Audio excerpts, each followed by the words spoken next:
I hate to repeat myself, so rather than repeating myself, I've done a video on this once before, but I'm going to do it from a slightly different angle, thanks to the input from my dear friend Pradafa Morshuk. Hope I pronounced that correctly. I don't like to repeat myself, so rather let me reiterate a point I had made in a previous video. But my good buddy Preto had brought this to my attention. Let's start here. Go to jw.org, just type in lie, and you'll see where they give a definition of the opposite of truth. Generally involves saying something false to a person who is entitled to know the truth. And you get the idea. I'm not going to beat a dead horse here, but do they live by the same standards that they speak, or are they speaking out of the other side of their mouth?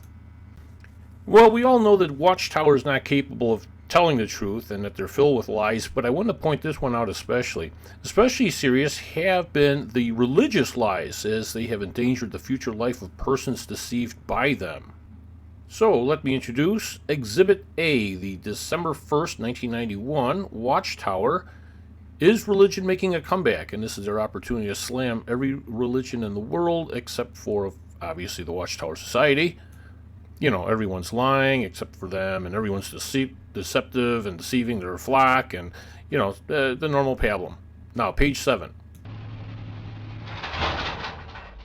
I have got to get that fixed. They state here, a religion that teaches lies cannot be true. So if a religion teaches lies, it can't be true. Does that hold true for the Watchtower? Take a peek. Exhibit B, March 1st, 2004 Watchtower. Let's take a look inside for some very interesting statements.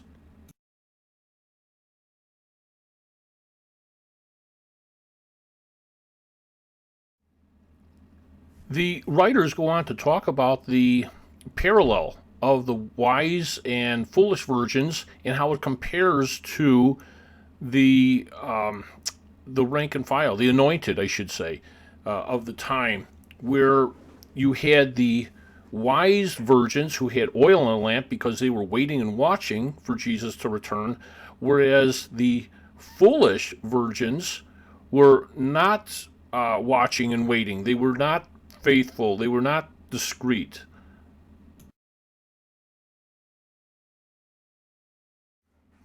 All right, now it gets into the interesting point where it states that a time of testing ensued. Not understanding things clearly, anointed Christians thought that the bridegroom was delaying. Confused and facing hostility from the world, generally they slowed down and virtually stopped the organized public preaching work. Like the virgins in a parable, spiritually speaking, they nodded and went to sleep. All right, then you see what they're saying here is that they weren't watching, and those that were watching were confused, and they faced a lot of hostility from the world because it's like, well, where's Jesus? Jesus should be returning, and they didn't understand things clearly. They thought the bridegroom was delaying, and why was he delaying?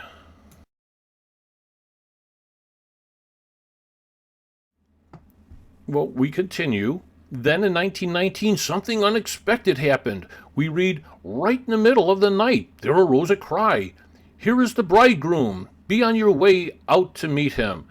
Then all those virgins rose and put their lamps in order. Just when things seemed darkest, there was a call to get active. In 1918, Jesus, the messenger of the covenant, had come to Jehovah's spiritual temple to inspect and cleanse God's congregation. Now, anointed Christians needed to go out and meet him in the earthly courtyards of that temple. All right, and then shed light and all this kind of thing. And the fact is that, as you've seen from their own writings, they're talking about how part of the anointed class were of the evil slave class, and they're because those people were questioning things. Right? When said prophecies and predictions weren't coming true, there was mumbling and grumbling, and the organization really didn't like it.